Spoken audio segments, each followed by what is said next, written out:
Hola, soy Julio Mayol, director médico del Hospital Clínico San Carlos y profesor de cirugía de la Universidad Complutense de Madrid. En esta píldora me voy a referir a la transformación sanitaria y más específicamente a la transformación digital sanitaria.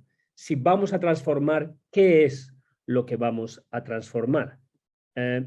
Por eso, las tres ideas fundamentales que voy a desarrollar durante mi presentación tienen que ver con el modelo y el desarrollo de los sistemas sanitarios modernos, además los problemas de la industrialización sanitaria que han ocurrido a lo largo del siglo XX y la transformación del modelo necesaria para avanzar en eso que se llama transformación digital. Hay que recordar que nuestro sistema está montado a través de un modelo de negocio que ya estaba descrito en el Talmud. Es básicamente una persona da dinero al médico, quizás se cure, quizás no se cure. Evidentemente hay un soporte ético y moral para esta actitud, puesto que nos remitimos al imperativo categórico. Hacemos algo que es evidentemente bueno para las personas que necesitan nuestra atención, que el resultado que obtengamos es irrelevante. Nosotros no cobramos por nuestros resultados, cobramos por los servicios que prestamos, y eso ha sido así desde que se escribió esto en el Talmud hasta el siglo XXI en el que nos encontramos. Lo cierto es que con la revolución industrial es realmente el momento en el que se produce el desarrollo de los sistemas sanitarios que se desarrollan con ideas propuestas culturalmente tanto por Adam Smith como por Taylor, y en la que se montan procesos, cadenas de producción de servicios sanitarios. Esto es escalado a final del siglo XIX por Bismarck, creando el modelo de seguridad social, y posteriormente, el 5 de julio de 1948, los británicos deciden que si esto es bueno para los trabajadores, debe ser bueno para toda la población, y se crea el modelo de Sistema Nacional de Salud, en el que, como podéis ver en este gráfico, usted y su familia son simplemente uno de los factores necesarios para que se produzca un tránsito por el modelo de producción de servicios, ya sean en el hospital o de especialistas, por parte de las maternidades, de los servicios de oftalmología o de los servicios dentales. Y lo más importante es la descripción de cómo funciona este modelo que se produce en este panfleto repartido por los escoceses cuando se lanza el Sistema Nacional de Salud británico. Cualquiera puede utilizarlo, mujeres, hombres o niños, no hay límites de edad ni tasas que pagar. Puede utilizar todo o parte de él como usted quiera y cuando usted quiera. Por tanto, el desarrollo a lo largo del siglo XX ha sido hacia la producción industrializada de servicios sanitarios para responder a preguntas cada vez más complejas. ¿Tengo algo urgente? ¿Qué me pasa? ¿Cuál es el mejor tratamiento para mí? ¿Cuál es el riesgo de una complicación? ¿Es el tratamiento X el que me proporcionará más valor como persona dentro de mi contexto familiar, social? ¿Cuál es el seguimiento ideal que debo llevar? ¿Es esta la evolución postoperatoria normal o cómo está de salud mi población?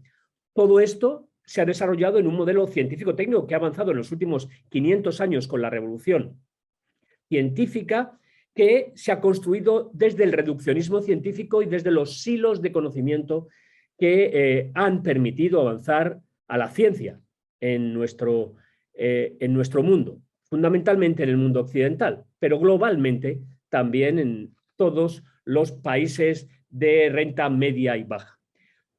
A base de un paradigma, o fundamentados en un paradigma que apareció a finales del siglo XX y que constituye el marco de funcionamiento de la medicina, la sanidad moderna, la medicina basada en evidencia.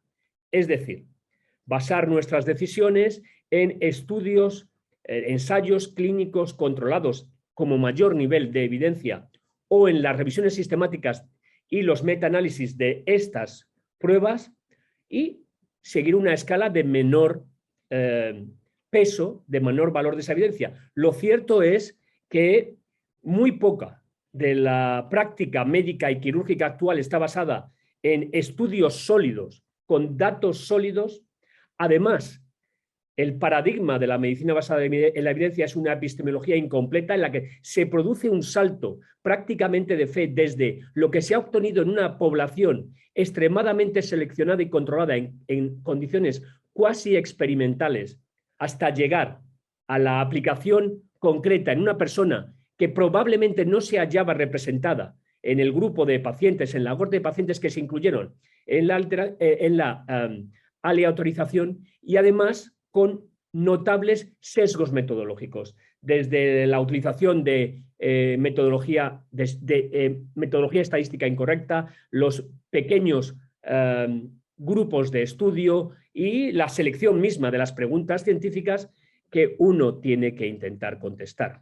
Todo esto lleva a considerar la validez de esta epistemología, de esta metodología, de este marco de conocimiento que incluso Richard Horton, el editor de Lancet, ya recordaba que la mayoría de la literatura o bastante de la literatura científica en la que se basan la práctica médica y sanitaria actual, quizá la mitad sea simplemente falsa y todo eso debido a numerosos problemas metodológicos. Sin embargo, es sobre ese modelo sobre el que se ha producido la industrialización, la estructuración de procesos con agentes que cada vez saben más de menos para generar más actividad.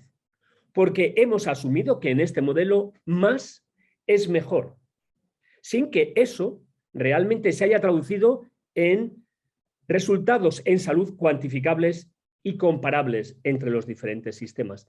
Además, este modelo de industrialización ha conllevado la despersonalización de las personas que sufren la enfermedad, básicamente por dos factores, porque dentro de esa producción industrializada de servicios, tanto los productores de los servicios, aquellas personas que trabajan dentro del sistema, como aquellos que son los receptores de esa actividad, han sufrido la negación de la experiencia, lo que sientan no es importante, y la negación de la agencia, de su capacidad para decidir, este es el ensayo clínico, decida si usted quiere A o usted quiere B, pero solamente dentro de lo que ha sido regulado y estandarizado en este proceso.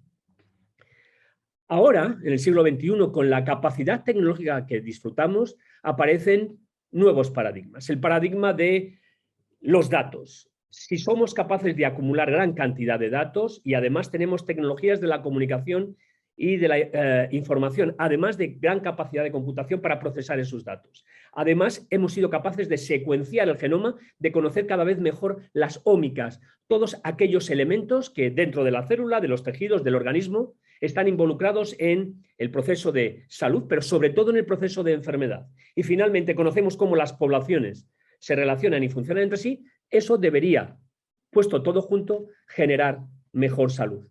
La respuesta es depende, porque depende de muchos factores. El principal es que podemos estar haciendo cosas que no se deberían hacer y hacer eficientes cosas que no se deberían hacer, lo único que consiguen es empeorar el sistema. Por eso hay que llamar la atención, tengan cuidado con lo que digitalizan, porque lo que digitalizan probablemente les va a bloquear la capacidad de evolucionar en el futuro. Prácticamente, ¿qué sistema deberíamos transformar? ¿Hacia dónde deberíamos ir? Cuando se propongan la transformación digital de su sistema, sea el tamaño que sea, desde los sistemas sanitarios al funcionamiento de hospital o de la integración entre primaria y hospital, tenemos que ser capaces de generar un nuevo modelo que luche contra los 5 grandes problemas comunes que describía Sir Gray. Y todo esto debe ser apoyado en datos y tecnología, pero con el objetivo de eliminar la variabilidad no deseada de la calidad y los resultados de nuestras intervenciones, de reducir los efectos adversos en los pacientes. El tercero es disminuir, reducir el desperdicio de recursos que se consumen sin maximizar el valor. Hacemos gran cantidad de cosas que no sirven absolutamente para nada. Debemos dejar de hacer muchas cosas. Hacer más no es necesariamente hacer mejor. Además, tenemos que luchar contra las desigualdades y las inequidades en salud. Nuestros sistemas deben dar lo que necesita cada uno en cada momento y no sobrediagnosticar, sobreusar recursos en aquellos que menos lo necesitan e infrautilizarlos en aquellos que más lo precisan, que raramente nos consultan. Y finalmente, luchar contra el fracaso en la prevención de enfermedades prevenibles, valga la redundancia. Y los tres impulsores, sin duda, para poder llevar adelante este cambio son los pacientes, las personas con enfermedad que nos reclaman un nuevo modelo, la continua actualización del conocimiento que va creciendo casi exponencialmente y el desarrollo de la computación, de las tecnologías, de la información y la comunicación. Evidentemente, esto tiene que tener sus consecuencias. Y es que para transformar el modelo no solo podemos innovar en tecnología, de hecho, no es lo más importante. Debe estar embebido en el proceso completo, pero siguiendo a Clayton Christensen, deberíamos articular esa transformación en tres elementos. Innovación en modelo de negocio, es decir, dejar de pagar por actividad y pagar por valor, por los resultados que obtenemos al final como consecuencia de todo el proceso.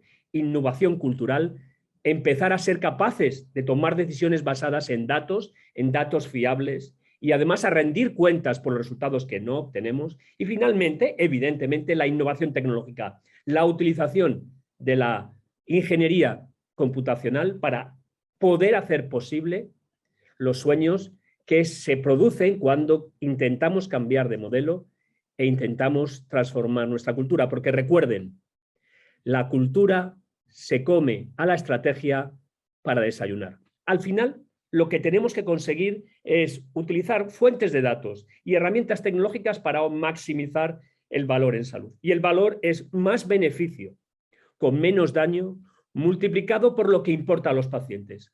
Los resultados que importan a los pacientes, los PROMs, y la experiencia que importa al paciente, la experiencia del paciente, los PREMs. Y todo eso dividido por los costes. Y los costes no son solo el dinero, aunque el dinero es importante, también el tiempo que tardamos en conseguir un resultado positivo y la cantidad de energía que consumimos ineficientemente en el sistema, traducida en el impacto medioambiental con la huella de CO2.